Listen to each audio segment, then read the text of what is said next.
students, welcome to this third module of GST 2020 series where we will revise the entire GST in 20 modules of 20 minutes each. In the previous two modules, you have seen the amendments made to the Constitution to bring in GST Act, and then we have seen Section 7, which is the mother of the entire GST Act, which talks about the scope and definition of supply. Moving ahead, in this module, we will cover two very important sections, Section 8 and Section 9. Section 9 is about reverse charge, which is a slightly complicated topic. So we have an animation which will explain to you reverse charge in a very easy manner. So stay tuned. Now to start with, let's first try to understand the scope and applicability of the various GST laws. The first is the Central GST Act. This is now applicable to the whole of India, including Jammu and Kashmir. The second is the IGST Act. This is also now applicable to the whole of India. Now third being UTGST Act. Now this is an act made by the central government and is applicable to those union territories which do not have a separate legislative assembly on their own. The fourth, we have State GST Act. There is a separate act for each and every state and for those union territories which have a separate legislative assembly. So friends, this is the applicability of the various GST acts in India. Moving ahead, let's look at one of the most important definitions in GST about intrastate supply and interstate supply. Now, intrastate supply is those transactions where the location of the supplier and the place of supply are either in the same state or same union territory. In those transactions, a combination of CGST and SGST is levied. Interstate transactions are those transactions where the place of supply and the location of the supplier are either in different states or different union territories. In all those transactions, IGST is levied. So friends, this is the difference between an intrastate and an interstate transaction. So now let's try to understand the subsection 1 and subsection 2 of section 9, which talks about the levy of CGST tax. Now the CGST tax, as we already discussed, is on intrastate supply of goods and services where the location of the supplier and the place of supply is within the same state. But CGST tax or even any GST tax cannot be applied on alcoholic beverages for human consumption and petroleum products. The value of any goods or services should be determined as per the provisions of section 15 of the CGST Act. And overall, the CGST tax portion alone cannot be more than 20%. As you all are aware, in any GST, one half is CGST, another half is SGST or UTGST. So in total, GST tax rate cannot be more than 40%. However, the current rates are only between 0 to 28%. So friends, these are the conditions laid down by subsection 1 and subsection 2 of section 9. So friends, moving ahead, in a normal transaction, it is always the person who is initiating the supply who has to pay the GST tax. But there are scenarios which are covered in subsection 3 and subsection 4 of section 9 where the recipient of supply has to pay the GST tax. Now, before we go through those transactions, first let us try to understand the definition of recipient of the goods and services. So the definition covers number 1, those transactions where consideration is payable. In the section 7, we have found that consideration is an important aspect of supply. So in those transactions where consideration is to be paid, the person who is liable to make the consideration, the person who is liable to pay the consideration would normally be the recipient of supply. But we also know that that there can be situations where consideration is not payable, and if in relation to goods, then in those transactions the recipient of supply is the person to whom goods are made available for delivery for him to use those goods. And in case where consideration is not payable and in relation to services, the recipient of supply is the person to whom the service is rendered. And in transactions where there is an agent and the agent is acting on behalf of the principal, then such agent would all become the recipient of supply. So now let's look into the animation which will be on reverse charge subsection 3 of section 9. After that, we will cover one very important topic in GST, section 8, mixed supply and composite supply. So catch you soon. From last 2 times, today is my day. I will take revenge from T2. Today is the most difficult topic, reverse charge. T2 will decide not to study anymore. Ha ha ha ha ha ha. Oh my god. What happened? Why you are in tension? There are so many changes and amendments in reverse charge. Every time I read, I get confused. What to do, B2? Don't worry, let's see the File 999 channel and learn about reverse charge. Reverse charge in GST. The government may notify categories of supply of goods or services or both where tax shall be paid on reverse charge basis by the recipient of such goods or services or both. All the various provisions of GST law shall apply to such recipient as if the person liable for paying the tax in relation to the supply of such goods or services or both. A. List of goods liable for reverse charge. Cashew nuts, BD, raper leaves, tobacco leaves, silk yarn, raw cotton, lottery, used vehicles, scrap and old goods. List of services liable for reverse charge. Goods Transport Agency or GTA for transportation of goods by road. The service should be rendered to registered factory, registered society, cooperative society, registered person in GST, any corporate entity, any partnership firm or AOP, any casual taxable person. Please note, if Goods Transport Agency or GTA has charged GST tax at 12% on its invoice, then recipient need not pay tax on reverse charge basis. Legal services from an advocate or legal firm by any business entity. Legal services means any legal consultancy or representation service in any court, tribunal or authority. Number 3, services supplied by central government, state government, union territory or local authority to a business entity, excluding the following: services by Department of Post, services in relation to a aircraft and transportation of goods or passengers.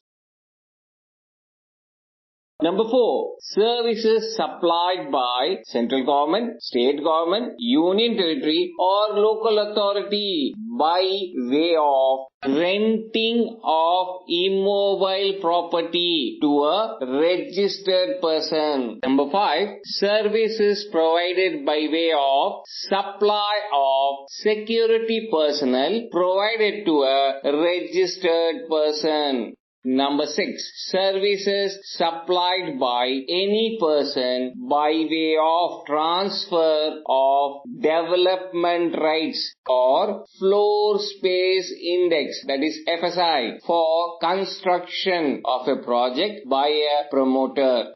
Long-term lease of land, that is 30 years or more, by any person against consideration, upfront amount by whatever name called, or periodic rent for construction of a project by a promoter.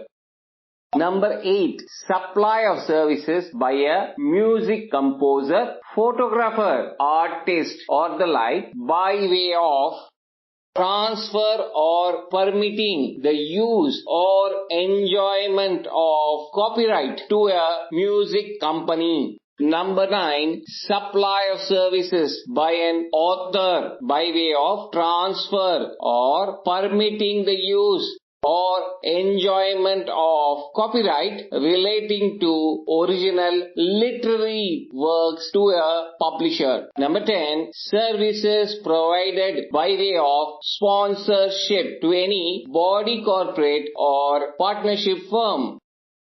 Number 11. Services supplied by direct selling agents or DSAs who are not body corporate, partnership or limited liability partnership firm to a bank or NBFCs. Number 12. Services supplied by a recovery agent to a banking or NBFC company.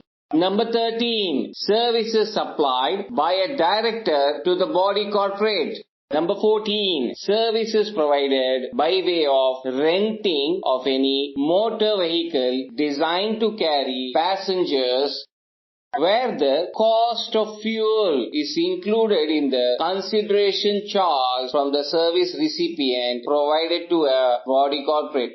Number 15. Services supplied by an arbitral tribunal to a business entity. Number 16. Services by the members of overseeing committee to Reserve Bank of India. Number 17. Services provided by a business facilitator to a banking company. Services provided by an agent to a business correspondent. And 19. Services supplied by an insurance agent to a person carrying on insurance business. It's very easy and now I can easily pass my exam. Yes, happy to see that. Now you are ready for your exam. Oh no, T2 has escaped again. I tried my best, but I lost all my powers. Hello students, welcome back. I hope you liked the animation. When I was in school, it was so difficult for me to understand the complicated topics. However, illustrations and some examples used to help me to understand things better. And when I started doing my chartered accountancy course, again I struggled a lot. And I understand that many have the same difficulty. Well, we and our team have spent considerable time and effort to find how we can make people understand difficult concepts. So we came up with this idea of animations. Moving ahead, let's look at section 8, which talks about mixed supply and composite supply. Normally, if you look around, there are situations where one item is sold along with other items. Say for example, a car. When we buy a car, there is also a factory fitted AC and stereo system and GPS systems. All these are different products, but they come together as a package when we buy a car. Let us try to find out the answers to all these questions. Let's first try to understand some of the basic concepts. The first being the definition of composite supply. Combination of supply of goods or services or both which are naturally bundled in ordinary course of business and one item is predominant. Now let's try to understand each of these elements separately. So the first item talks about combination of goods or services or both. So there can be a situation where there are multiple goods or multiple services, or a combination of one item which is a goods and one item which is a service, or any other combination. In all those situations, this definition will apply. Second and most important, where a lot of attention needs to be paid, is about naturally bundled in ordinary course of business. Here, if an items are not naturally bundled, it will not be part of composite supply. How do we determine that? Well, there are few tests. First being, if there is a general practice in the trade or industry that certain items are sold together. Say for example, we talked about the car. A car with a factory fitted AC and a GPS system and a stereo system is a natural industry practice to be sold together. The second is the perception of the customer when he is buying those products or services. Say for example,